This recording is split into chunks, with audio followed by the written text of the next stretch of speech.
Yeah, pleased with the class. A lot of big-bodied, athletic kids. A lot of kids that we really believe love to compete. A lot of kids that we really believe love football.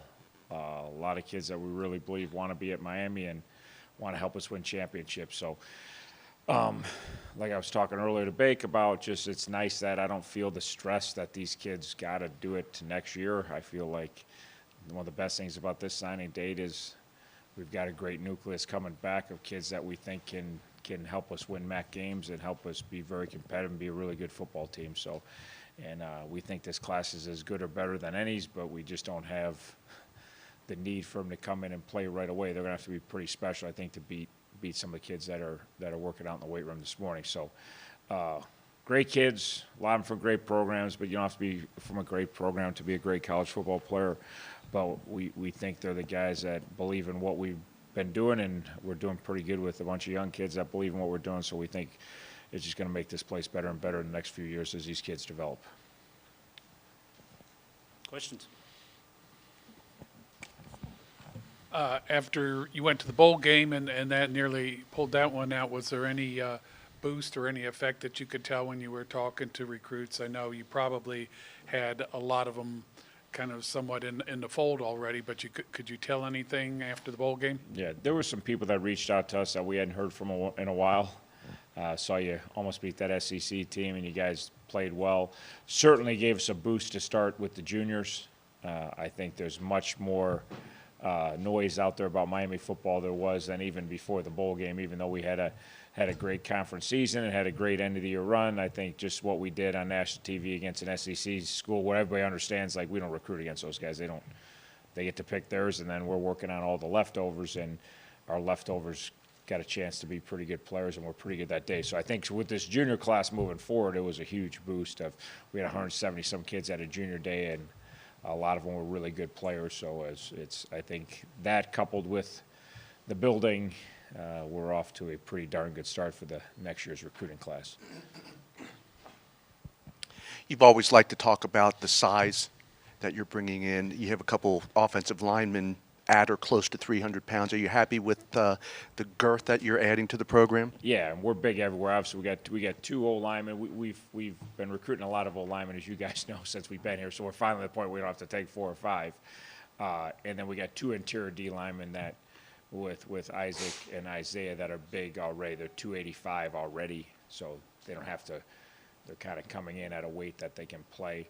And then just everywhere else we're big. They're, the 2 Jalens are small, Jalen Walker and Jalen Bester, and they're going to do things with their feet. The whole rest of our freshman quarterback is huge, and we got all these skill guys that are 6'3", 6'4", and tight ends that are 6'3", 6'4", 6'5", and DNs that are 6'4", 6'5". So it just length makes the field smaller, and speed makes the field smaller. And if you get big, long guys that can run too, which we have in this class, it's going to make the field look a lot smaller and make the game a lot easier. So what's your philosophy on the athlete position? Because I see Jalen Bester and Dominique Robinson are listed there. Obviously, these guys are dynamic and have speed. But where do you see those 2 fitting in on the team? Yeah, Jalen's going to be a slot/tailback. That's what he is. He'll probably be flexed out a lot in his career, but also line up in the backfield some and move around. Dom, I don't know what he's going to end up. He's starting at quarterback, and that's where he's going to start off at. That's what he played in high school. And he didn't care when we recruited him. We didn't even get into that. We just wanted him. We know he's a crazy great kid, crazy great student, crazy great athlete, and he even played receiver. Though he's a starting quarterback, they'd bump him to receiver in the middle of the game and throw balls to him. So he's like, some people think I'm an NFL safety. I'm like, our D-line coach thinks you're a DN. So I don't know. He's just 6'4", and he's going to be gigantic human being, and he's a great kid that loves to compete. So he got to start at quarterback, and we'll see. Maybe he's the next Cam Newton. He looks like Cam Newton. That's when he walks through the door right now. If he walked through the door, you'd be like, holy cow, that's how they're supposed to look, So we'll see, and then we'll kind of go from there. But I think he's going to help us win a lot of games somewhere, somehow.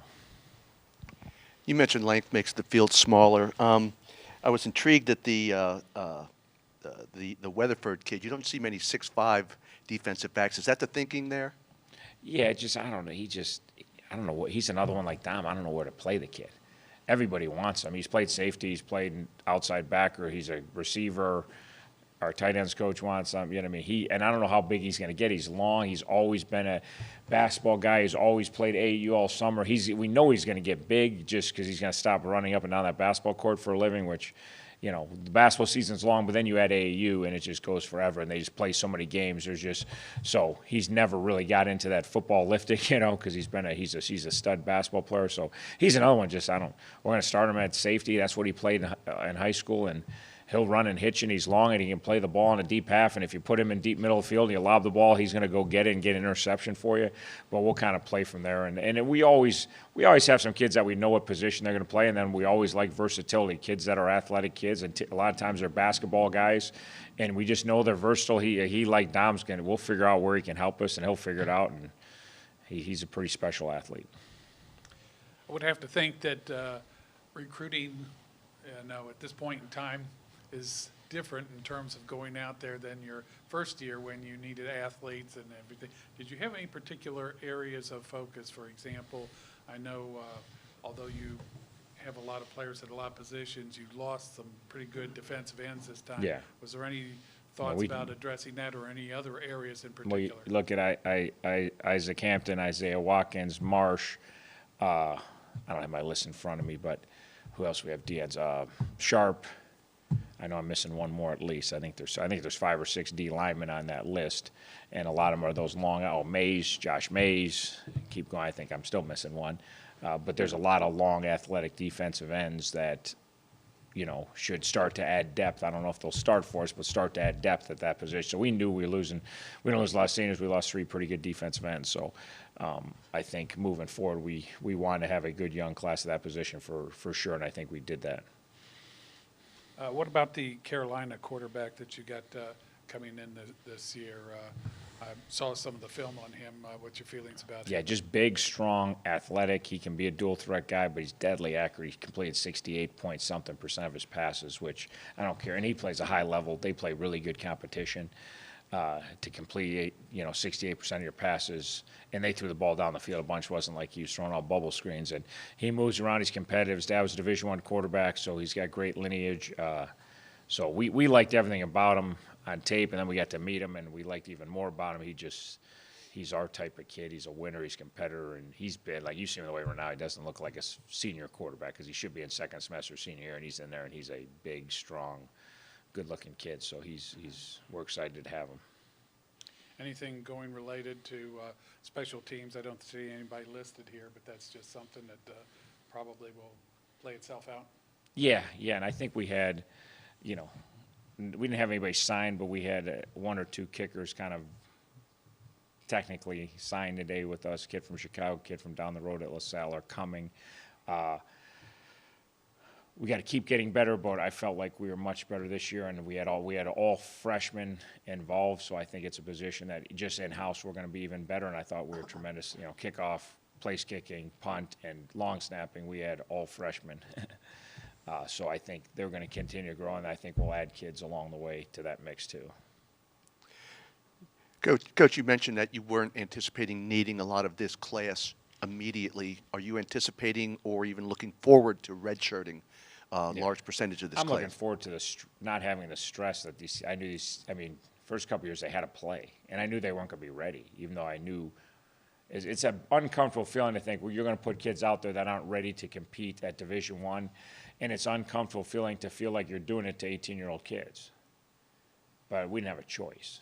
We had to try to put our best players on the field, and 2 years ago we played all them freshmen on offense, and we couldn't score on any. We couldn't get a first down. It was painful to watch. But you look at all those kids this year as sophomores, and that year of playing certainly, and then a year of maturing and a year of understanding certainly turned a lot. Alonzo's and Kenny's and Gus's and all those kids that were too young to be out there, but at least they gained the experience, and we knew they had the ability to be good players, and a lot of them turned out to be good players a year later. So at least we don't have to throw young kids to the wolves like we had to. At least we don't have as a stress of knowing we're putting a lineup out there that physically isn't ready to go. So the results aren't going to be there before the season even starts, and everybody wants to hear but football's a big physical sport, and if you don't have the physicality, the results are already done. There's no scheming around the fact you can't block people. There's no scheming around the fact you can't cover people.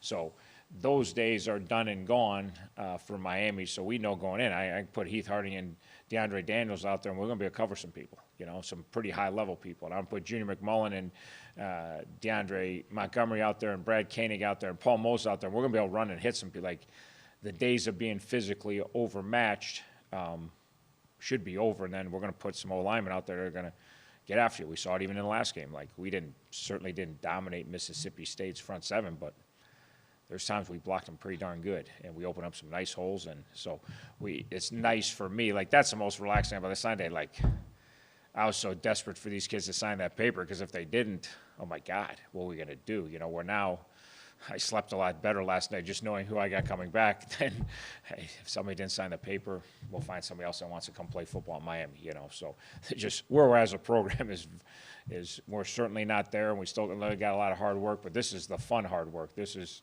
how you go from average to good or good to great and really keep getting better. Yeah, so, I mean, you look around and you just see this beautiful facility that's just brand new.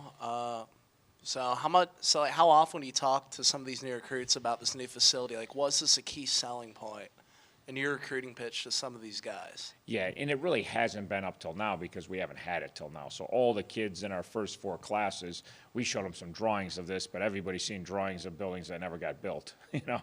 So drawings are nice, but actually having, like I said, this will impact the future recruits and we'll obviously show it to lure kids to campus, obviously, because say you got a really good player and he's trying to decide where, you know, and they can't go visit everywhere. Well, maybe you get them onto the video that we just showed in the signing day show, and they watch that video and go, okay, well, maybe Miami should be one of our stops, you know. So that's one thing, is just to get people interested. 2, it shows a commitment that we're serious about winning football games. That was the hardest sell when we got here, when you saw our facilities, for us to convince kids that we're going to be a championship program, really? You haven't invested in it like it's a championship program. You know, you're trying to be the least expensive, you know, spend the least money on and get the best results. That usually doesn't work in this world. If you want to be really good at something, you usually got to spend some money. That's how it works. That's how companies work. You don't, the Fortune 500 company didn't get there because they were always the cheapest. Sometimes you got to invest in to be better than everyone else. So now that's an easy sell. And then obviously when we get here, because even the video doesn't do it justice when you walk around this building and you just see, you know, like I say always, Miami nice. You walk in here. I designed the building, okay? But I didn't do the interior, you know what I mean? I knew the locker room was going to be there and the training room was going to be there and the equipment room and the weight room, and I knew where the office was going to be, but I didn't know what they're going to look like.